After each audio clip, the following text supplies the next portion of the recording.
اللهم صل. Attends, on va tu peux traverser. لا ينجو من الخلق والأمة. Je modifie un petit peu la question. C'est pourquoi j'ai voulu revenir en Israël. Je pense que j'aurai pas toutes les réponses. La première réponse, c'est que j'ai vécu en Israël il y a 25 ans. Et que du coup, comme cette année je fêtais mes 50 ans et qu'à l'époque j'avais fêté mes 25 ans, et ben c'était symboliquement, voilà, pour un autre quart de siècle, vivre un voyage, une expérience forte. Cette expérience en Israël il y a 25 ans, ça a été la plus forte de tous les voyages que j'ai pu faire. Et du coup, voilà, ça s'est fait par un ensemble de synchronicités, ce choix, depuis quelques semaines, depuis quelques mois. J'ai voulu retourner à En-Gedi. En-Gedi, c'est un paradis sur terre. C'est là où j'avais vécu pendant 6 mois pour être volontaire dans un kibbutz. Et je voulais absolument retourner dans cet endroit paradisiaque. Après, c'était approfondir le temps à Jérusalem. Parcourir les sites qui sont marqués par les 3 religions monothéistes. Et puis juste me laisser porter par les rencontres. Donc il y a eu beaucoup de rencontres, j'ai été gâtée pour ça. Il y a eu des rencontres avec des personnes qui font le choix de venir faire du bénévolat, par exemple dans des couvents ou des monastères. Des rencontres avec des personnes qui ont fait le choix d'être bénévoles dans une maison de retraite à Jérusalem-Est, des Français, des Françaises, des voyageurs sac à dos qui viennent régulièrement en Israël, qui m'ont inspirée aussi, qui m'ont donné des infos sur des lieux essentiels à visiter. Des gens dans la rue, des gens dans les magasins où on peut acheter des kebabs, dans les petites boutiques. À En-Gedi, je suis retombée sur des personnes avec qui j'avais travaillé il y a 25 ans, et puis d'autres personnes aussi, notamment une jeune qui est ranger dans la réserve naturelle. Donc on a vraiment sympathisé, ça a été une rencontre très très forte. On a beaucoup échangé sur son éducation, la culture d'où elle vient et puis son choix de vie aujourd'hui.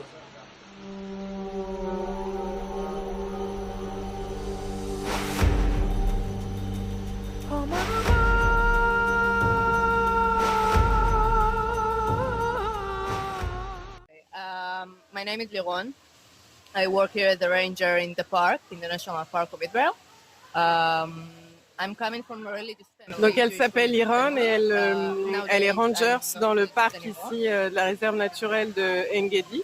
Et ce qu'elle a précisé, c'est qu'elle vient d'une famille juive à tendance plutôt religieuse.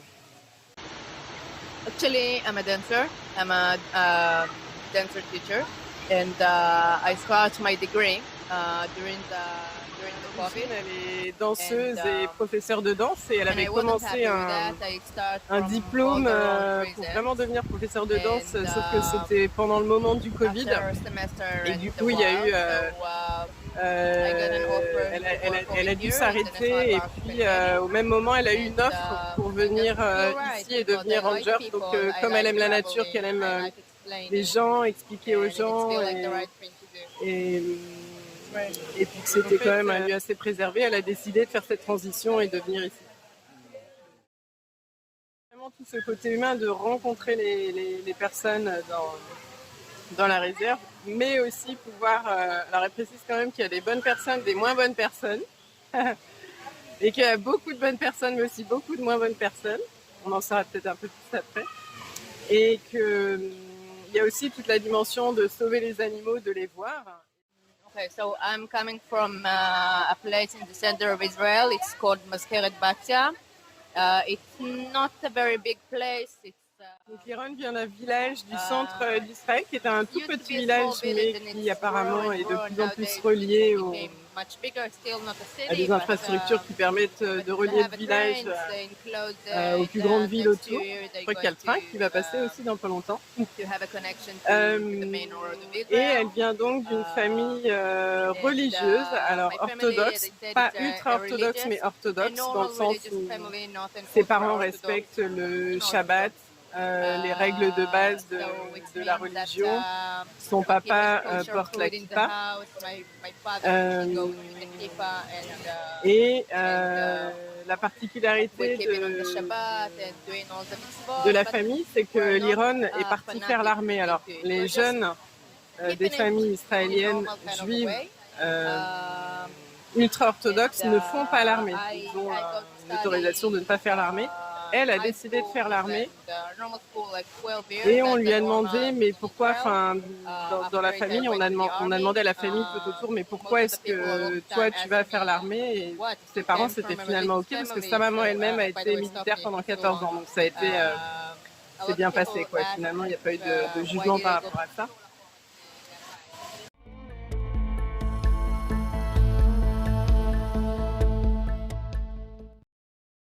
Son frère est un commandant dans l'armée. Il est en charge d'une troupe de jeunes issus de familles ultra-orthodoxes qui ont fait le choix donc, de s'engager dans l'armée alors que normalement ils ne le font pas. Et ils ont été rejetés par leur famille. C'est-à-dire que comme normalement être ultra-orthodoxe et s'engager dans l'armée, ça ne se peut pas, ils sont rejetés par leur famille. Le territoire où il y a eu les 3 religions monothéistes qui sont nées ici, où il y a constamment des conflits, des luttes de territoire, et aussi où Jésus-Christ ici aurait vécu, appris des choses. En quoi elle croit? Big question, yeah. So, I don't believe in at first, I will say you start with saying that it's Jesus' land. So, for me, Elle est d'accord pour dire que c'est vraiment une terre qui a été foulée par Jésus, également par le roi David, qui était le premier roi d'Israël, et juste au-dessus, là où on s'est rencontrés la semaine dernière, il y a une grotte, la grotte d'Odim, à côté d'une cascade. Et c'est là où le roi David se serait caché du roi Saul, ou de Saul. Donc effectivement, elle est d'accord pour dire qu'historiquement, il y a eu ces personnages-là, mais elle, ça ne l'intéresse pas du tout. Liron vient donc d'une famille religieuse et il y a un dicton ou un proverbe dans le pays qui dit que quand on vient d'une famille religieuse, c'est quelque chose de positif parce qu'on a des bonnes valeurs. Et elle se raccroche aux valeurs que ses parents, sa famille, son éducation lui a transmises, c'est-à-dire la gentillesse, la bienveillance, le respect. Et c'est sur ces valeurs-là qu'elle s'appuie aujourd'hui pour être une meilleure personne. Et c'est pour elle la voie, pour que les choses puissent évoluer dans le bon sens, quoi.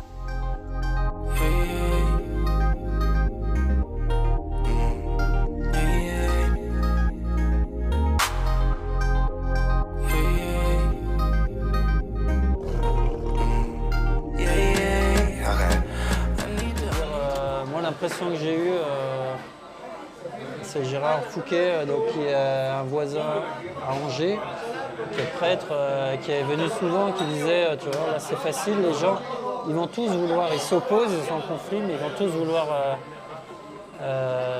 t'aider, t'accueillir, te dire qu'en gros c'est qu'ils sont sympas. Et effectivement, je trouve qu'il y a un peu ça. En tout cas, moi j'ai l'impression plutôt...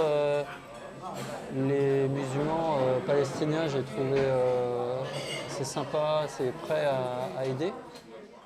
Les paysages, mais il y a aussi la chaleur, il y a aussi le patrimoine historique, voilà, le côté enchevêtrement d'époque, de culture qu'on retrouve partout, quoi. C'est-à-dire des gens vraiment qui vivent dans des vrais bidonvilles, quoi. Les abords des routes, derrière des murs immenses, très longs, Donc clairement, on a dit à ces gens-là, enfin quelque chose d'extrêmement violent, puis c'est un empilement d'immeubles. Voilà, c'est sûr qu'il y a la mer morte. Quand tu vois la mer morte, tu te dis waouh, alors que ça paraît le désert, qu'il n'y a rien. Et que soudain, il y a la mer et des oasis tout autour. Et puis que c'est extrêmement montagneux, avec aussi des canyons qui sont hyper impressionnants. Même les fruits, quoi, sont très impressionnants. On pensait une terre très sèche. On a une sorte d'idée générale que rien ne pousse en Afrique, je sais pas quoi. Alors que, sans dire que c'est la corne de l'abondance, franchement, ils ont des légumes incroyables, quoi, et des fruits incroyables. C'est sûr qu'il y a une image très forte qu'on a un peu qu'à la télé. Enfin, moi, je ne m'intéressais pas à ce pays-là. D'abord, je ne comprenais rien au conflit israélo-palestinien. Et en gros, moi, quand même, dans ma tête, je retenais les Palestiniens, ils ont souvent des pistolets, ils sont assez méchants, quoi. Même si ils sont moins équipés que les autres. J'avais cette impression-là. Et on parlait un peu des faits religieux là-bas, mais c'était pas très présent pour moi. Enfin, j'avais les images du gars qui regarde la télé. Et évidemment, c'est tellement infiniment plus complexe, quoi. Et touchant. Alors, il y a le fait de voir les sites, de voir les gens. Donc là, c'est déjà qu'une apparence, mais un peu plus réelle. Et puis après, s'informer, comprendre, lire éventuellement. Alors là, ça devient, ça modifie très radicalement l'image, quoi, qui est renvoyée par les médias, quoi.